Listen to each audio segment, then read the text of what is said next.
Welcome to No More Mondays, the podcast that helps you navigate career challenges through the wisdom of professionals who have been at the same crossroads.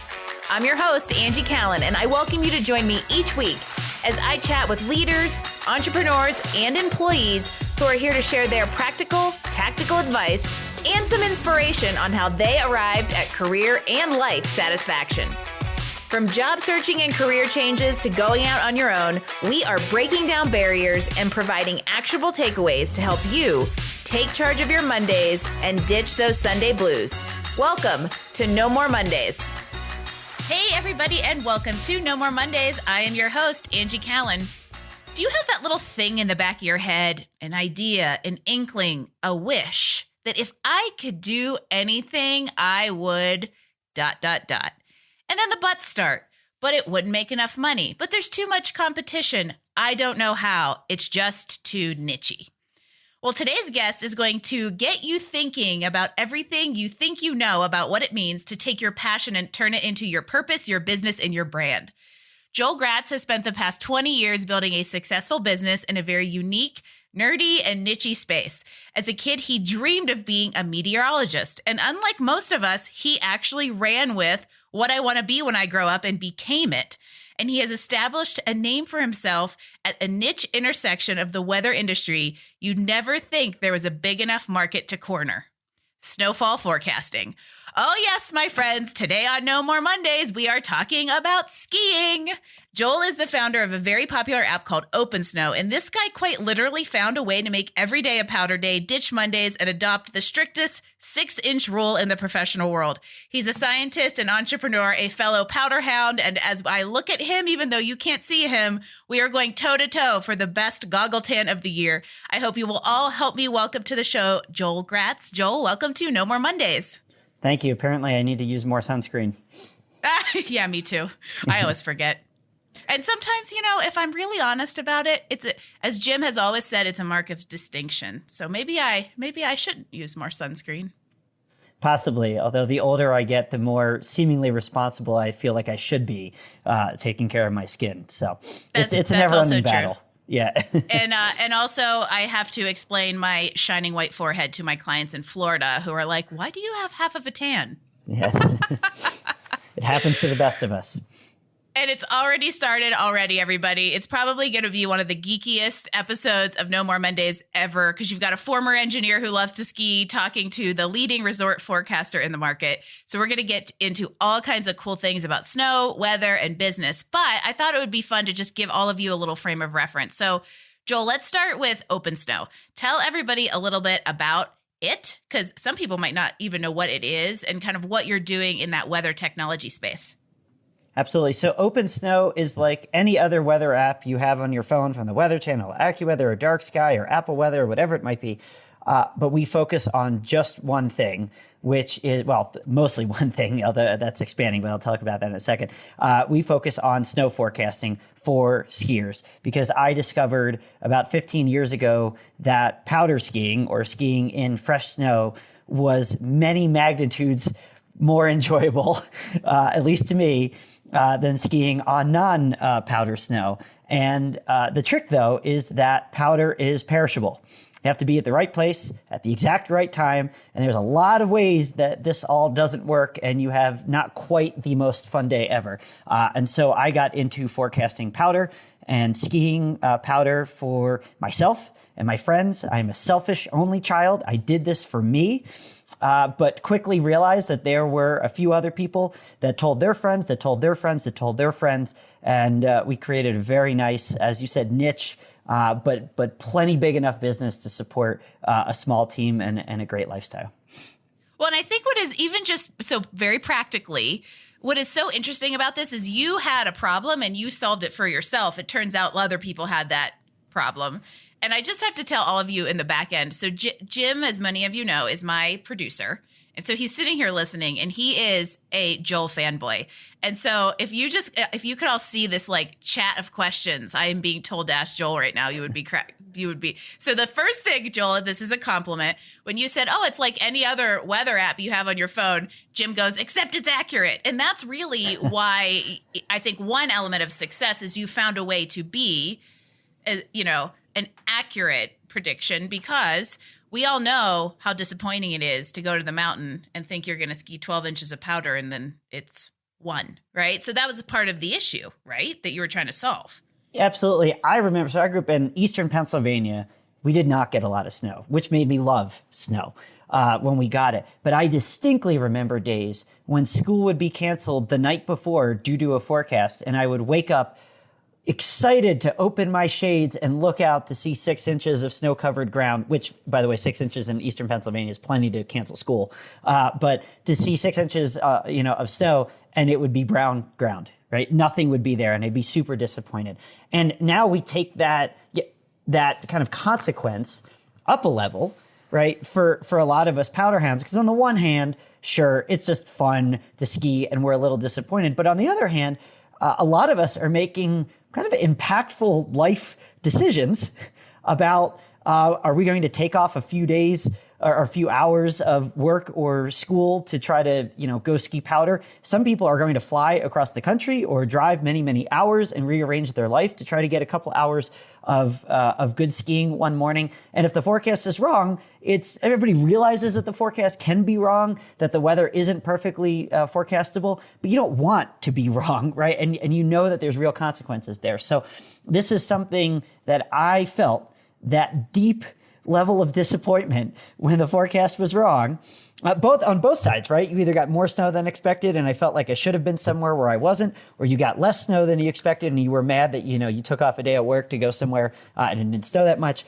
And so we were trying to get it as right as possible. Now, that is impossible in meteorology to get every forecast exactly right, but we are trying to fine-tune our models for mostly mountain environments, which turn out to be quite difficult to forecast. And I think for many people listening, if you live in a reasonably flat area, while there can be some changes in the weather, it gets a little bit more snow or a little bit more rain to the east or the west of you or something like that, you're not quite used to the differences in the weather that can happen in big mountains over just a very short period or short area. You go up a couple thousand feet in elevation, things change quite a bit. You go to a different valley on the other side of the mountain, things change quite a bit. So we're trying to figure that out, because that might seem kind of like just a fun, odd, geeky science problem to many people. For us, and we're recreating in the backcountry, this is very, and at resorts, this is very impactful. And so it's both a fun science problem and something that leads to quite a bit of fun in the real world outside of, just science and data. Well, and that's what I think is so cool about it, is it's that intersection of solving a problem that helps you recreate the way you want to recreate even better. And I think we're talking about OpenSnow, but there's actually it's Open Summit, right? Is the kind of summer. So for all of you that live on the coast and you're like, I don't get these people who like snow. If you surf, we're talking about, basically the winter version of surfing. And so you've also found a way to translate this to kind of like more summer and ocean forecasting as well, right? Mostly. So we stay at this point away from oceans because it's just not our expertise. And just an interesting kind of story about how this all started. There is a website and an app called Surfline, which does what we do, but for surfing. And they were around since, I believe, the 70s as a call-in line, Surfline, like you would call a 1-900 number, and somebody would record, what they saw in the surf and what they thought the forecast would be. And that was the genesis of Surfline. But Surfline was a successful business for decades. And then in the 90s, they brought it online. And then, of course, in the 2000s, it was an app. But they were around as a successful business when I was thinking about starting OpenSnow and our business. And I got connected to them, and their CEO at the time was helpful with his time and encouragement. And, we weren't competing, and we still aren't. And he was just supportive. This is how we started. This is how we make money, and just would answer my questions. And I think a lot of people believe that entrepreneurship is just this this, gift or this spark, and all of a sudden you just create something new out of thin air. But the reality for almost everybody, almost all the time, is you're learning from so many other people and so many other businesses. And most entrepreneurs don't just start right out of college and they have an idea and they have no experience and they just go. That's the celebrated story, but that's not the usual story. And for me, I had a real job after grad school, and I was working. And so I had a couple years of seeing what a quote unquote real company was like, and the pros and cons and how you run a bigger organization. I was able to talk to Surfline and see other examples of businesses that were working in this space. And all of that experience is what eventually coalesced in my mind to understand how to begin this. It's not like I was just some genius and came up one morning, with an idea with no background and no understanding. And so it's all about learning from others. So that was the surfing aspect. But Open Summit, we realized, hey, all these people that are skiing in Powder all winter, what are we doing all summer? We're mountain biking, we're hiking, we're climbing, all these things also in mountains.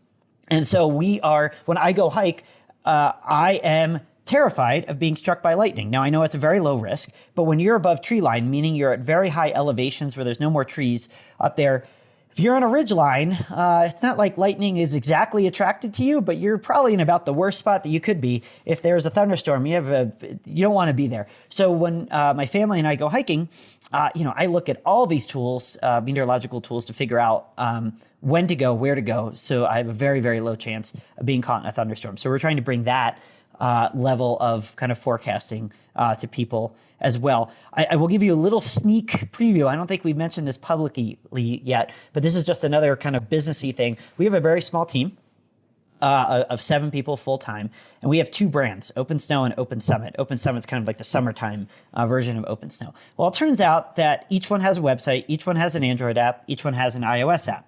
Right. So now we're kind of double efforting. Now, a lot of the same technology goes into both, but we have kind of 2 brands. You have to download 2 apps.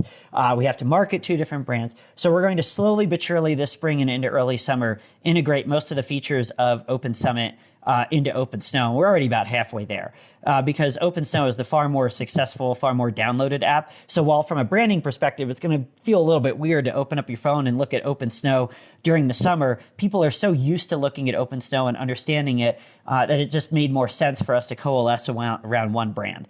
So that's a little sneak preview of what's coming up through early summer that I haven't mentioned before, but it just makes sense from a small team perspective to not have to kind of double up the technology. There's so many. So you brought up something I actually wanted to talk about, which is a perfect segue. But I think this is really interesting because what I think is really fascinating about this, and you kind of alluded to it, is that OpenSnow evolved. OpenSnow didn't just become, and that was through mentorship and information gathering, and also as a scientist, shocker, looking at the data of the business and figuring out kind of what was available and what isn't. I love the idea of basically like it's open adventure, which everybody who listens knows how much I'm a big fan of kind of like the whole get outside movement and an idea of like how much you can discover about yourself by being outside. And I love somebody who wants to like enable that and support all of us to get outside and adventure, in an informed way, because if you've ever hiked a 14er and you see the great clouds coming in, you're like, oh, gotta hurry. So talk to me a little bit more about the evolution, because this started as Colorado Powder Forecast, which was almost more of like a blog, right? And then it's morphed over the years as you've gotten more information under your belt. And I think that that's really interesting for people out there to hear, that you don't have to go big right out of the gate. It can build. So talk to me a little bit more about that evolution. Yep. So Surfline, when I looked at them 15, 20 years ago, they are similar to what we have now. We have forecasts and data and local people writing every day and all that. But you're exactly right. It didn't start that way. I could hack together a blog 15 years ago before, you needed a little bit of programming knowledge. Now you basically don't need any programming knowledge to throw up a blog. But I hacked this together just because I would email my friends a forecast weekly and say, okay, I think we should all go ski, make up a place, Steamboat, on Friday. And for this, for such reason. And my friends were relentlessly mean to me, because your friends are like family. and they don't ever let you live down when you make a mistake. And so Brutal while some of honesty. the terrible. And so while some of the forecasts would work out pretty well, some of them would not. And they would let me have it. But so I just started an email, and I would just write this, at 10 o'clock or 11 o'clock at night after work and after having dinner. And I would just write to everybody. And then it started with 37 people. This was just me telling friends where we should ski. Because honestly, I was just mad that they all kept texting me. And I was like, I don't want to reply to all your texts individually. I'm just going to put you on an email. Again, a solution to a pain point. Isn't So, that yeah, funny? solution. Common That's theme it. here, everybody.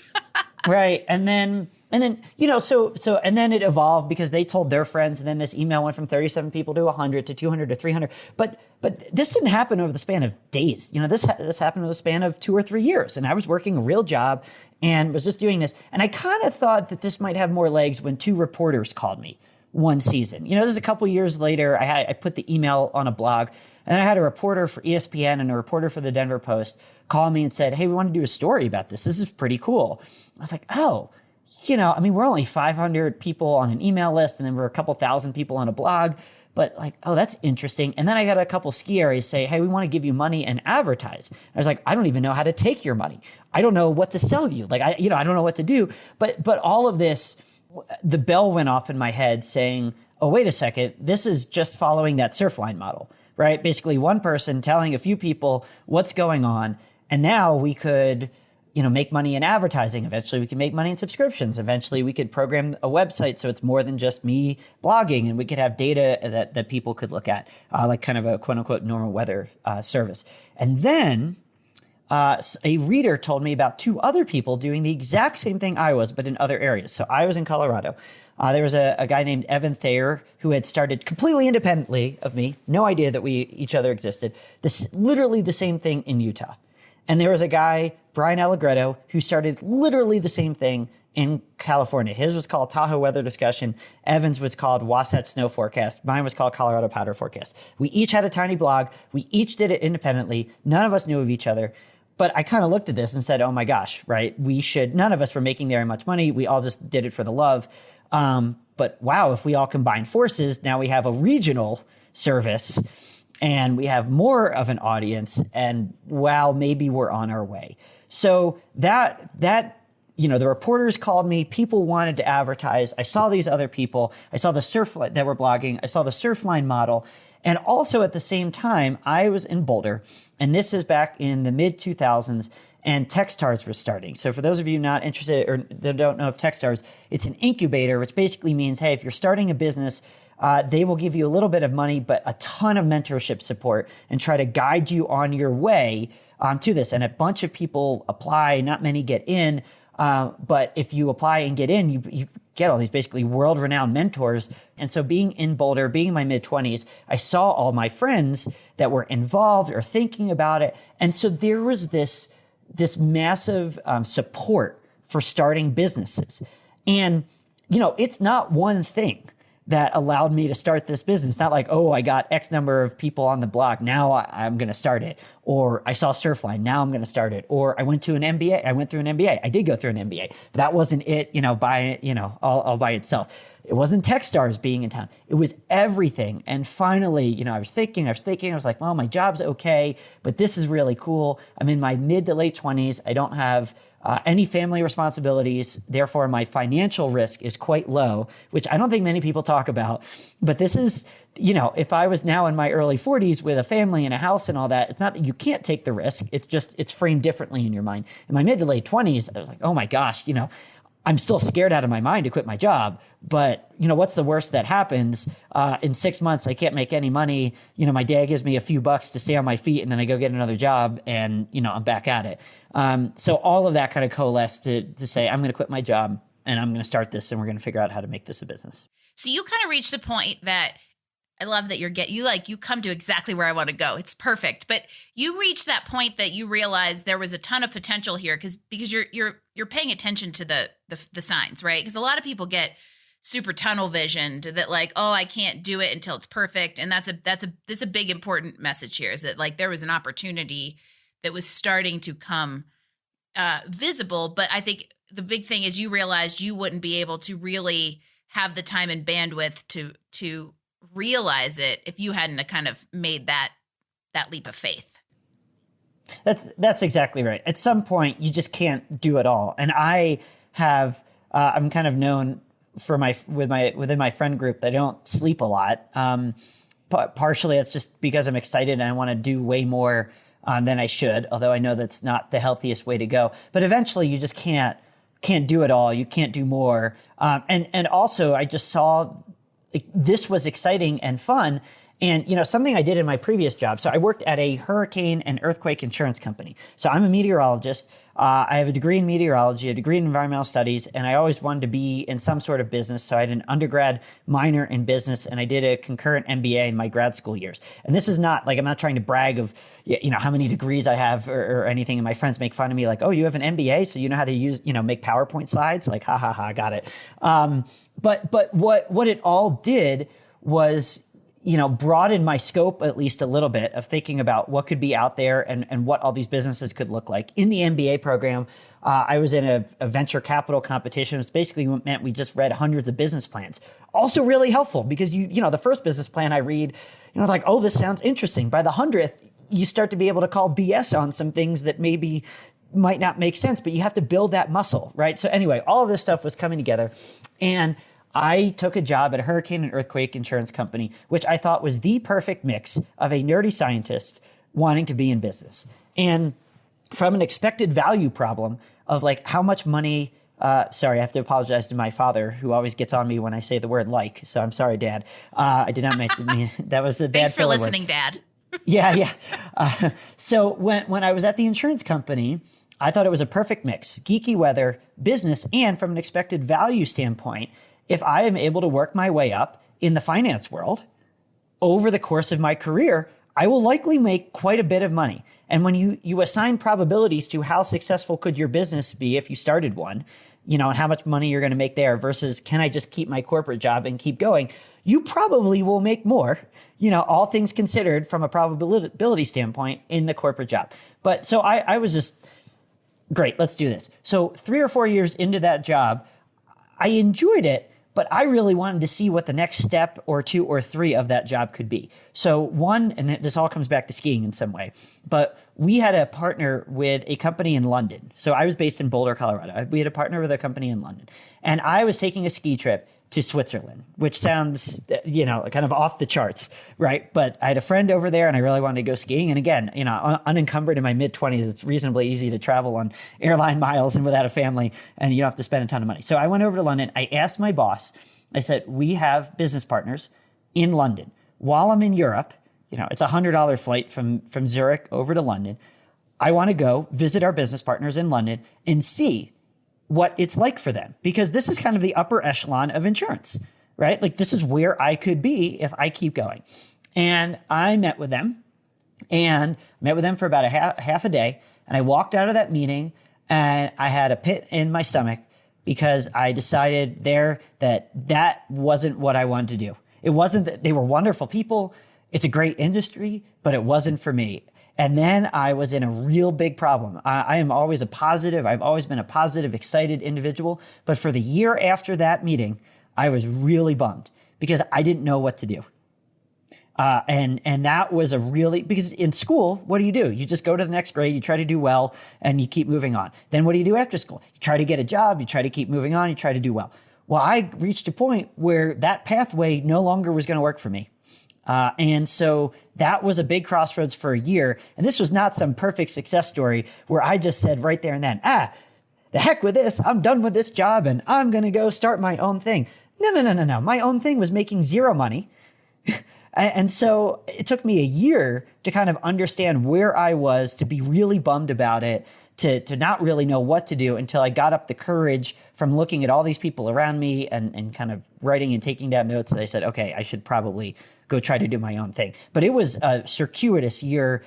It hurt. I was unhappy, reasonably speaking. So I share that because it's not just some straight line where you're like, oh, my job stinks. I'm out of here and I'm going to do this other thing and everything is perfect. That was not my experience. The leap of faith was not a rash decision. And so, Joel, I got to tell you a parallel story here because I would say big life decisions for me have been triggered by my love of skiing and snowboarding, and which I didn't discover until I was out of college. So I can't remember if I've ever told this story to all of you out there, but I think it'll help kind of validate and add another kind of parallel perspective to what Joel just shared, that this stuff isn't just linear and it doesn't necessarily just happen. And sometimes you do have to kind of sit in that, like, I know I'm not where I want to be, so what should I do to get where I want to? But after college, because, I grew up in rural PA too, and went to engineering school at Carnegie Mellon and moved to Boston. And that's when I learned how to ski, because I didn't grow up in a ski family. And oh my gosh, I fell in love with it. And I was driving to Maine every weekend, the share in the ski house, which is such an East Coast thing to do, and all that stuff. And then I came to Colorado on vacation. And I was like, why am I driving I-95 to go ski in Maine every weekend when I could live here? And it took a year and a half for me to make it happen. And I ended up being able to transfer through the engineering company I worked in, but even knowing I didn't want to be an engineer. So that just worked out as a means to an end. But it was that pit of my stomach that, like, I know this is where I want to be. And it ended up, like, chain of events just becoming a decision that had I not made, I would have been the Swiss insurance guy for you, right? You would have been that thing that, and the reason I bring this up and want to kind of revisit the point is that I think a lot of people in America do this, is they think I'm just supposed to be the Swiss insurance guy, because that's kind of what society tells us. But if your body is telling you that isn't where you want to be, then you should explore that and lean into it and figure out how to improve the situation, even if that is a little unknown, because you didn't know what this was going to look like. That's exactly right. I had no idea what this is going to. I had an inkling, right, that there was a nice model out there. And again, that's another thing, right? I didn't invent this whole thing. I didn't invent making money through advertising. I didn't invent making money through subscriptions. Although, we started doing it about 10 years ago. So I guess before it was, like, quote unquote cool. But I didn't really invent a weather company, right? But I pulled all of this stuff together in a way, that made sense in my mind. And I've always, throughout my entire life, somehow, I don't know whether it's just how my brain works or I don't understand it, but I try to pull kind of odd, disparate things together and see how they can work in certain ways. And so this one all came together. I'll tell you a story about when I quit my job. And I gave my company a couple weeks notice, and everybody's wonderful. And I'm not talking down on the insurance industry at all. It was a great company I worked for, and it wasn't for me long term. But I talked to the CEO of the company, who himself had started the insurance company I worked at, and he said to me, "Hey, I'm excited for you. I always kind of thought maybe you would go off on your own and do something. So that's great." He said, "I have a question to ask you. I'm this, mid-20s guy talking to this 50s guy who's been in business for 30 years. So I'm a little nervous here." And he said, "Do you want to make a lot of money?" And so, I didn't know how to answer that question. And he said, "No, you have to really think about that. And the answer doesn't matter in terms of a yes or no, or right or wrong, sorry. But the answer matters in terms of how you think about what business you're starting. Because if the answer is yes, most people want to make a lot of money, but aren't honest with themselves about wanting to make a lot of money." And so he said, it's fine if you don't want to make a lot of money. If you want to survive and have, not need a scalable business, then that's great. But if you do want to make a lot of money at some point, then you need to think about that now and be honest with yourself and set up the business so that one day it can work like that. And he wasn't telling me to make a lot of money or not to make a lot of money, but I always will remember that, because when I was thinking about this business, it's still in the, mildly early days of the internet, but I don't know, mid days of the internet. But this business is scalable, right? So there is a chance, if it all worked out, that it could scale and we could make a lot of money. Now, I just had dinner and skied with Brian Allegretto, who was our Tahoe forecaster, that guy that was just like me, but out in California. And I never figured out a way to enunciate this until he said it. And this was just 2 days ago. That he said, we had, as a company, low expectations and high ambitions. And that was the absolute best way I've ever heard it described. It was low expectations and high ambitions. Because if we started with high expectations and we created, a financial model that said we were going to do $1 million in sales in our first year, basically I'm just always going to be disappointed. I'm always going to have too much pressure on me. It's going to be a made up number that we're trying to chase towards. I don't know if we could hit that or not. It's just totally made up. But we had these ambitions of a scalable business that we thought could not only make a lot of money, but could reach a lot of people, and we could reinvest the profits and do really good things in meteorology and the science. But we kept the expectations low, so we didn't put undue pressure on ourselves because there's enough going on, to start any type of business, let alone if you try to make up, achieve some made up number out of thin air. So I'm not saying have no expectations, but we had low expectations, but high ambitions. And that was all just kind of coming full circle to, hey, if this thing worked out, we could have a scalable business here. And, 15 years later, that's where we are. But it did. This was not a Zuckerberg, 0 to a billion in a couple years. This, by the way, we're not at a billion. I don't know that we'll ever get there. Somebody asked me if, we want to go public. I was like, we're not even in, some scale to even consider such a thing. And probably not. I would ever want to do that. I just want a lovely company where we can do, have a great team, create an amazing product for our customers, keep improving that product, and not all be stressed out. Oh, there's so many good things there. And you've defined what you want. And I think that's what's really important. Just like the guy who says, do you want to make a lot of money? Your answer, like, even if you say yes, what you define as a lot of money and what I define as a lot of money might be two different things. And so I think knowing that is important, because in that example of, high ambition, low expectations, you were always going to outperform yourself because you had the capacity to, but had realistic, even less than realistic expectations of what you could accomplish. So it's like this constant hit of adrenaline, like, oh man, we did it. Oh man, we did it. And then you just kind of keep building on it. And even now saying, I don't know if we want to go public is completely fine, because you get to define what that success looks like, which is super cool. And you actually ended up with a scalable product, because this went from 37 people bugging you on texts to now Joel is a tech founder, everybody. Yeah, right. An app founder who, this is all the ski resorts across the country have a forecast in OpenSnow now, right? So it's hugely scalable. Yeah, it is. And it's global. So we have forecasts all over the globe. And now we just released a feature earlier this winter season, 22-23 winter season, where you can tap any point on a map across the globe, on land, around the world, and get a forecast for that spot. So most people, or not most people, but a lot of people also have kind of some secret powder stashes in the backcountry, or you're going hiking in this kind of obscure spot. So now you can get a forecast for all of these locations. And so, the technology could scale, the subscription model can scale. And so all of that has worked out. While we were talking, it jogged my mind about defining what you want. This happened just out of happenstance, but when I was at the insurance company working, there were times when I was working on a problem until very late at night. Again, I had no family, and I'd stay until 10 o'clock at night, just heads down. But there were some problems I was working on where time would just fly by.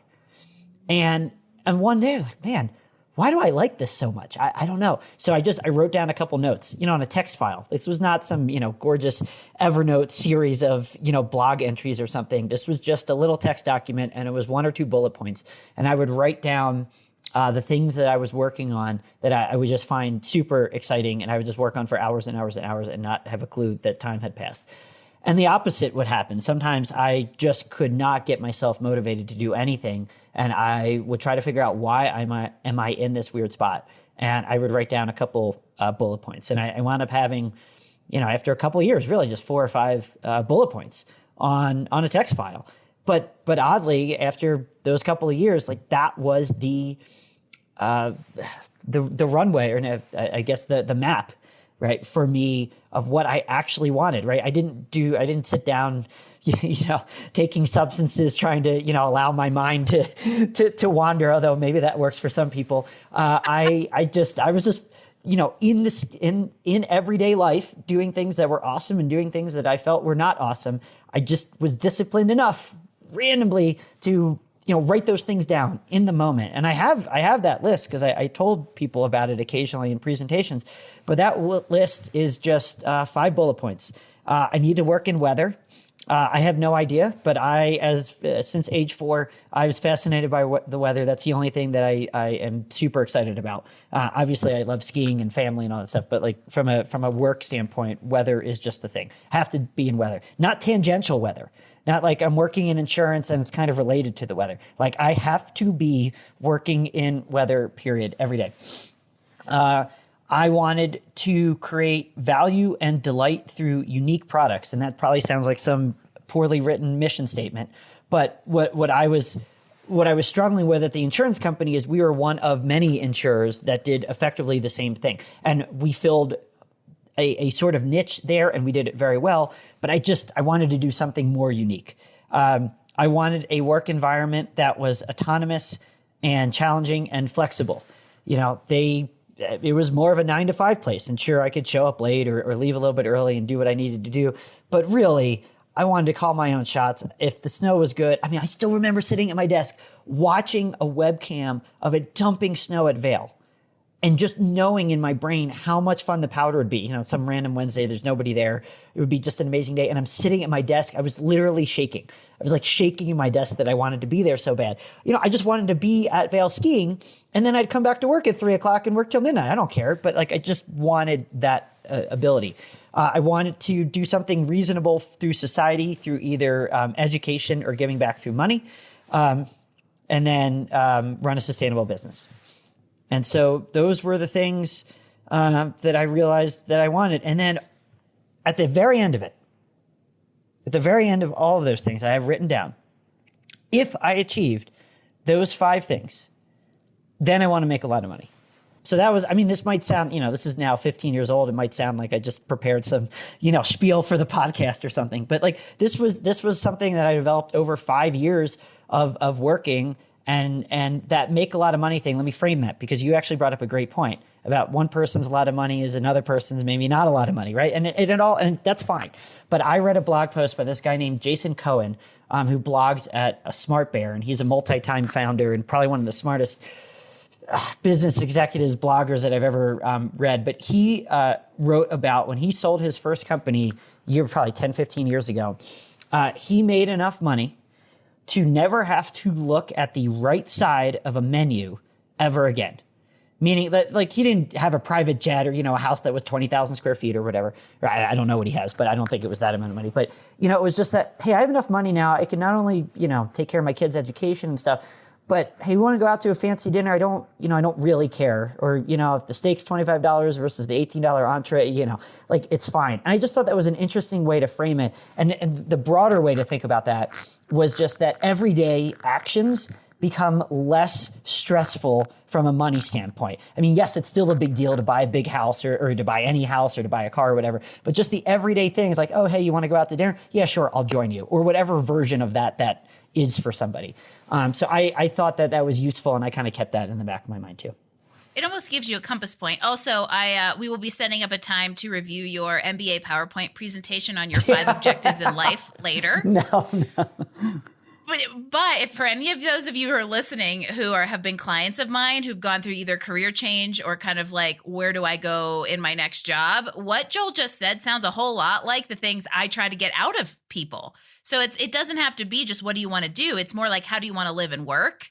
And those things can definitely become kind of a little bit of a mission that becomes that roadmap that even though you don't know the specific coordinates you're trying to get to, you generally know you're trying to get to the mountains to ski and you land at the resort that has the best powder. But in general, those can be guiding principles that help give you kind of a back check to your decision making, because without them, you kind of can feel like you're floating around untethered. Yep. And now you also have this little list to look back to and go, okay, now I can just worry about making a lot of money. Yeah. Well, and achieving, the other things in there. I give about 20 presentations every year to community groups. And I think, and we met at one of those talks. Yes, we did. And if you're looking for somebody to come talk about science, Joel is super fun because this is like a nerdy subject and you get into enough of the science, but make it like it's like the excitement comes out. So there's my shameless plug in favor of having like Joel come talk to your group about meteorology or about just kind of like climate things too. Yeah. But it's fun for me because we're talking about the science, right? And it's an educational aspect of this as well. I'm not just trying to, scale a business and just make more money. Like I want to improve the science. I want to communicate to people why we are improving the science, or at least bringing improve science to more people in different ways. So this is all very exciting. I talked to my kindergartner. I have a 5-year-old at home. I talked to his class about snowflakes. They were reading this book about snowflakes, and a photographer in the 1800s that was the first person to really take detailed pictures of snowflakes. And we talked about all these snowflakes, and I showed, scientific graphs that probably could have been shown to college kids, but I showed it to kindergartners because it was just really fun. And the kids all seemed to like it. And so I love that aspect of it. And as the business matures and I stop worrying about, oh my gosh, is this a thing that will keep going? Is it going to zero next year? How do we keep going? My mind will be more free to think about how can we infuse more educational aspects to this? How can we do more community aspects? Because for a long time, it's just heads down. I applaud all the people that start their, nonprofit from their business from the second that they also start their business. But gosh, it was enough work just to get this business off the ground. Like I could not think about, also nonprofits and giving back. And I was just trying to get this whole thing working. And now that things are easier and more straightforward, I can spend more time thinking about kind of this other giving back education money and other things that we can figure out. Well, and you actually brought up a point there that I had thought earlier, and I'm glad you kind of triggered in my mind again, is as you evolved your business, you also were able to evolve the science and the technology of what you specialize to the point that now you actually do have models where somebody can go, hey, I'm going to go backcountry here. What's the forecast look like? Because that technology didn't really exist and may not have, I'm going to give you credit, Joel, may not have existed had you not really perpetuated that niche and the demand for it and the need to evolve the technology so that the platform could scale. It's like it's like a chicken and the egg kind of cycle.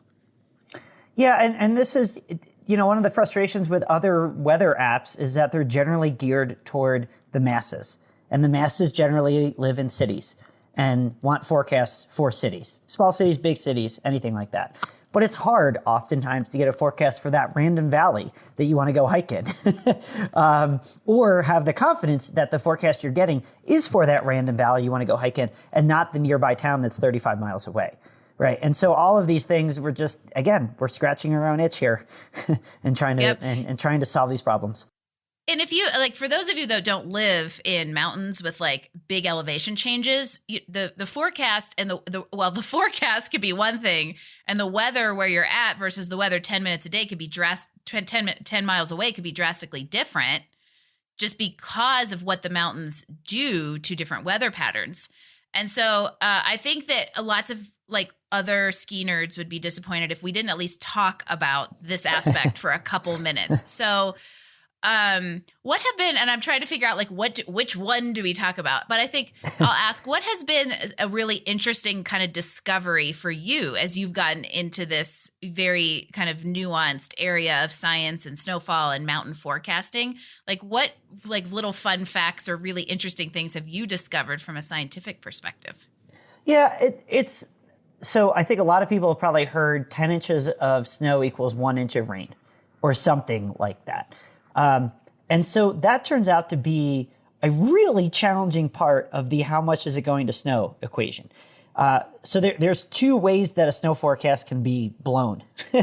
And by the way, it's a lot easier to be wrong on a forecast than it is to be right. So one way is that the forecasting models do not forecast the correct amount of liquid precipitation. So a forecasting model does not forecast snow explicitly, usually. It forecasts, hey, out of this cloud over these 12 hours, 1 inch of liquid will fall from that cloud.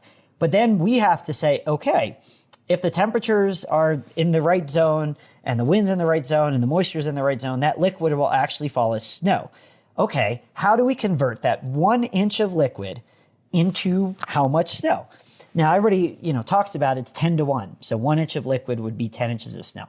But that is far, far, far from a given and is generally not true. On average, it might go to 10 to 1 on a lot of coastal areas or in the East Coast. But especially in mountains, it varies quite a bit. If it's warmer, it can be thicker snow. It can be 5 to 1. Like that snowball snow, it's like gloppy. If you put it together and water just comes out of the snow. On the flip side, fluffy snow that you could just pick up in your hand, you could blow on it and it would just disappear into the sky, could be 20 to 1. 20 inches of snow to 1 inch of liquid. So trying to go back and read the literature, in in meteorological journals, over the last 30 years and try to understand the physics of snowflake production and come up with how do we model that snow, it's called snow to liquid ratio, was really challenging. Now, we're far from the first people that are trying to do this. This has been around for decades, but we're trying to hone it in on what our experience has been on the mountains. And so that was one piece of the puzzle that, we're always still trying to improve on. I have a couple notes here that I want to improve upon over the summer. But that was one thing that was pretty fun. And so just for perspective, a good powder day starts at about a 15-to-1 ratio, meaning 15 inches of snow to 1 inch of liquid. That means when you're skiing down, the snow slows you down just a little bit, but you can really cut through it and it doesn't slow you down too much. 20-to-1 is, the colloquial term is blower powder or cold smoke. Champagne, because as you ski through it, it just kind of goes up into the sky as almost just a mist of flakes, and it doesn't slow you down at all. That happens very infrequently, but it's kind of the magic, and most skiers can remember those days because they are so special. They kind of etch in your mind. I was actually going to ask you what your most memorable ski day was. How's that for being put on the spot? Yeah, no, I like it.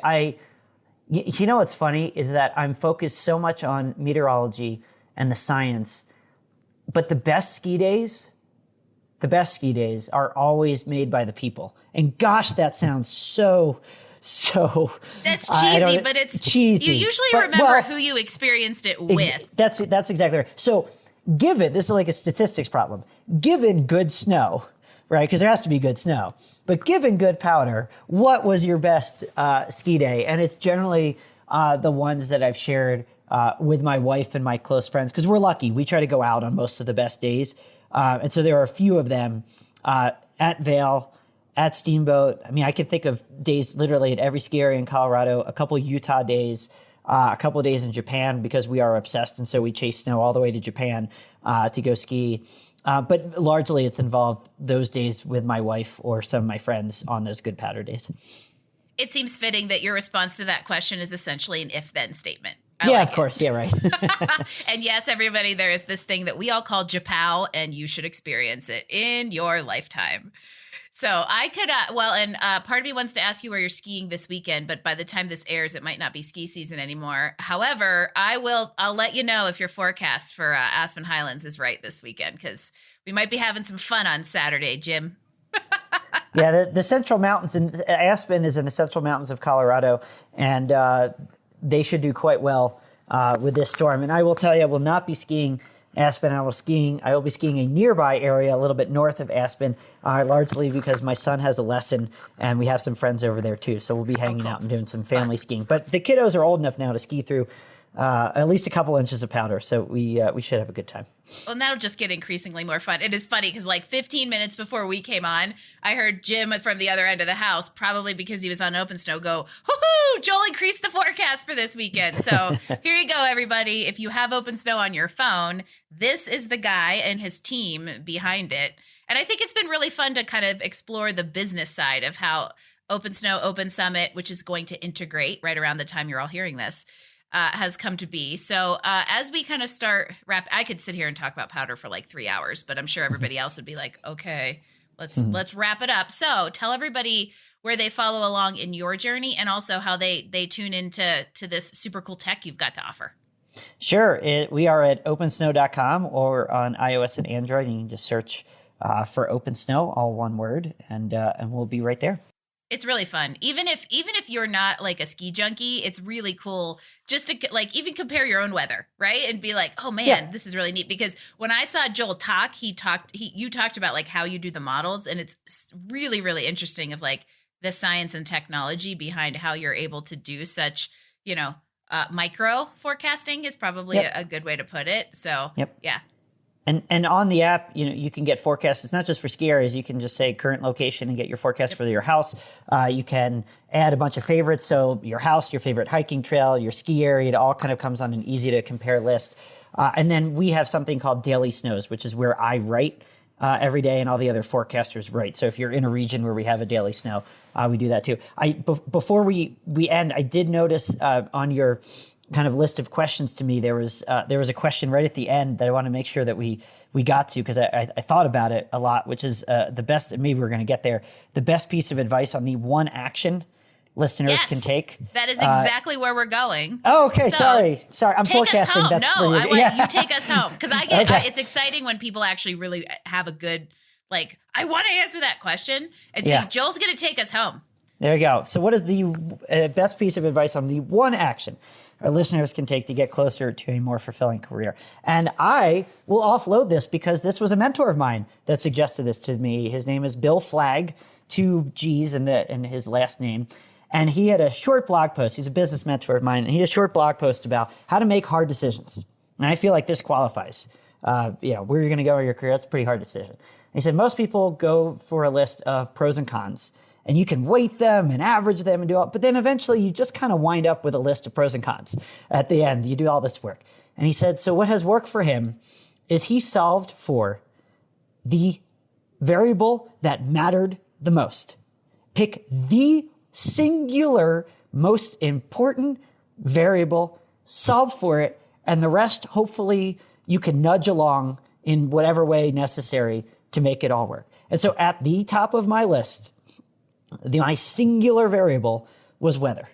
I have to be in outdoor weather. I have to be in the weather. I have to be forecasting weather. I just have to work in weather, period. And I nudged the other ones, to create the right work environment and all that stuff. But I just needed to be in weather. And so that's hard. But often, if you really think about it hard, there is one driving thing. It might be a short commute, right? It might be a lot of money. It might be autonomy in your hours. Literally whatever it could be.